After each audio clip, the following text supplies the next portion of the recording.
नमस्कार बच्चों।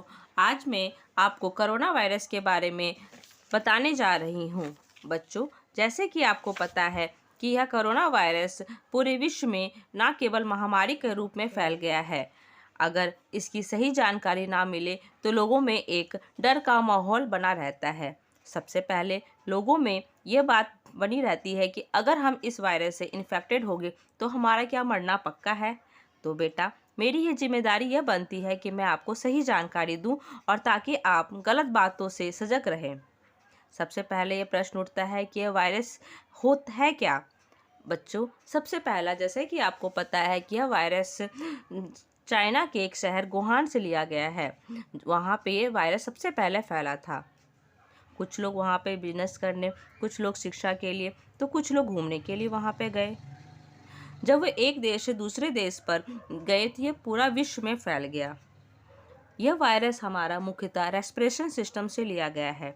जैसे कि इस वायरस का स्ट्रक्चर है, यह एक स्पंजी टाइप का है और यह हमारे रेस्पिरेशन सिस्टम में हृदय में पहुंच जाता है और वहां पे यह मल्टीपल ग्रोथ करता है।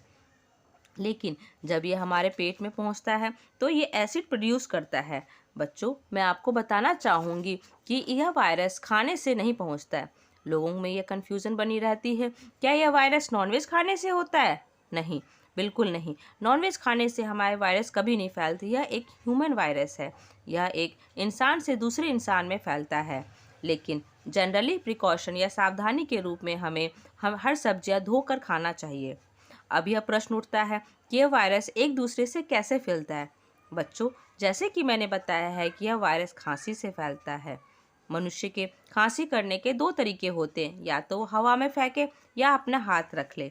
जब वो हवा में खांसी करता है तो वो वायरस 1 से 2 मीटर के बाद नीचे गिरता है और कोई व्यक्ति उस पे जाएगा तो वायरस एक दूसरे से दूसरे में फैलता जाएगा।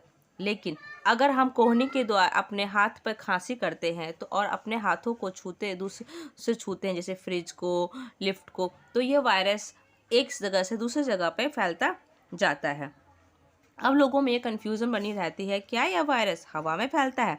नहीं बच्चों, यह वायरस कभी भी हवा में नहीं फैलता, क्योंकि छींकने या खांसी से हमारा वायरस 1 या 2 मीटर के बाद बिल्कुल ज़मीन पर नीचे गिर जाता है। अब लोगों में ये प्रश्न उठता है, क्या ये इसके क्या सिम्टम हो सकते हैं? बच्चों, मैं आपको बताना चाहूँगी कि इस वायरस के सिम्टम जनरली फ्लू के जैसे ही होता है, जैसे खांसी, सर्दी, जुखाम इत्यादि। लेकिन इसके जब सीरियस सिम्टम हो जाए, जैसे मछली सा होना, उल्टी आना, और ये इस तरह के सिम्टम अगर आपके लगातार बढ़ता जाए तो समझ जाइए कि आप इन्फेक्टेड हो सकते हैं। लेकिन इसके लिए सबसे पहले अपना हिस्ट्री देखनी ज़रूरी है कि आप 10 से 15 दिनों पहले कहाँ तक गए थे, किन किन लोगों से संपर्क किया है। यदि आपने 10 से 15 दिनों तक ऐसे लोगों से संपर्क या ऐसे लोगों पे गए हो जहाँ पे इस तरह का वायरस फैला हुआ है, तो हो सकता है कि आप इन्फेक्टेड हो सकते हैं। जनरली ये देखा जाता है कि 80 से 85% केस ऐसे होते हैं जो बिल्कुल माइल्ड सिस्टम होते हैं। मैं बताना चाहूँगी कि माइल्ड सिस्टम वो सिस्टम होता है जिसमें हल्का खांसी, हल्का जुकाम होता है। सिर्फ 10 से 15 केस ऐसे ही होते हैं जो सीरियस सिस्टम होते हैं, यानी जिनको सांस लेने में तकलीफ, गले में दर्द होता है।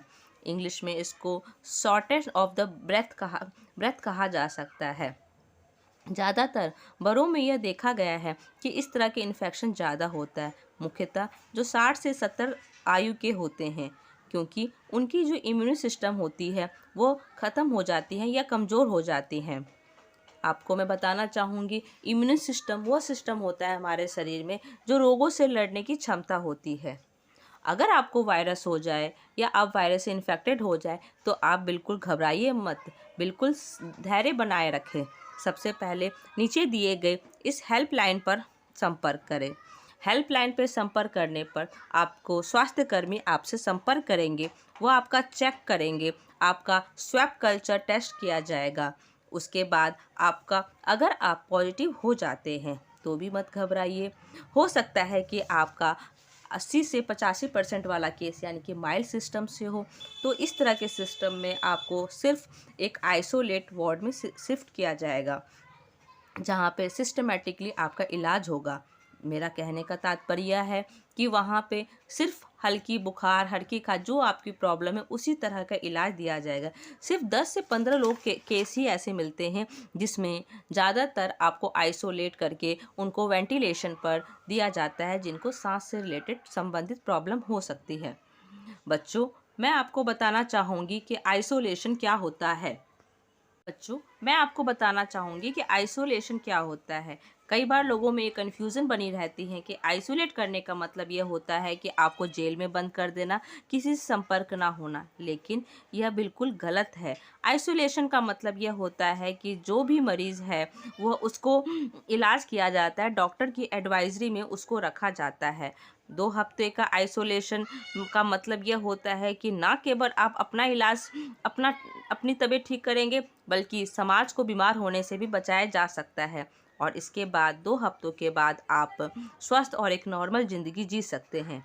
बच्चों, मैं आपको बताना चाहूँगी कि इस कोरोना वायरस से डेथ रेट बहुत ही कम है, यानी कि बहुत कम, यानी कि 4% से भी कम है, और वो लोग की मृत्यु होती है जिनको पहले कोई गंभीर बीमारी हो। इसलिए हमें डरने की इतनी आवश्यकता नहीं है। यदि हमें कोई इन्फेक्शन हो जाता है तो हमें डरना नहीं है, हमें आइसोलेट होना है, हमें भागने की ज़रूरत नहीं है, हमें डॉक्टर की एडवाइस लेने की ज़रूरत होती है। हमें प्रिकॉशन के रूप में यह ध्यान रखना चाहिए कि हमें अपना थोड़ा सा लिविंग स्टाइल बदलने की आवश्यकता है। जनरली हम हाथ जो मिलाते हैं, हाथ मिला के नमस्ते ना करके दूर से ही नमस्ते करना चाहिए।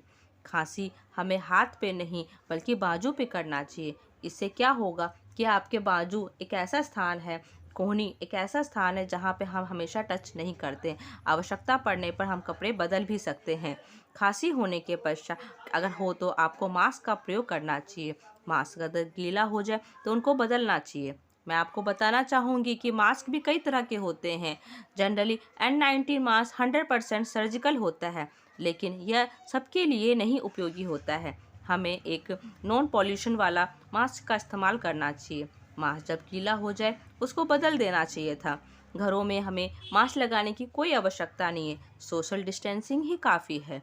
घरों में सफाई करते समय झाड़ू ना लगाकर पोछा लगाएं, क्योंकि डस्ट या कोरोना वायरस के हवा में ना उड़े बल्कि पोछे के साथ निकल जाए। आपने देखा होगा कि इस कोरोना वायरस के टाइम में सोशल डिस्टेंसिंग के दौरान सभी स्कूल, कॉलेज, इंस्टीट्यूट सब बंद हो गए हैं। सिर्फ खुला हुआ है तो सिर्फ हॉस्पिटल, और वहाँ कार्य करने वाले वार्ड, हॉस्पिटल्स, नर्स सभी। तो हम सब की ये जिम्मेदारी बनती है कि हम उनका धैर्य बनाए रखें, उनको मोटिवेट करते रहें और स्वच्छ रहें, और गवर्नमेंट के द्वारा दिए गए समय समय पर गाइडलाइनों का पालन करें।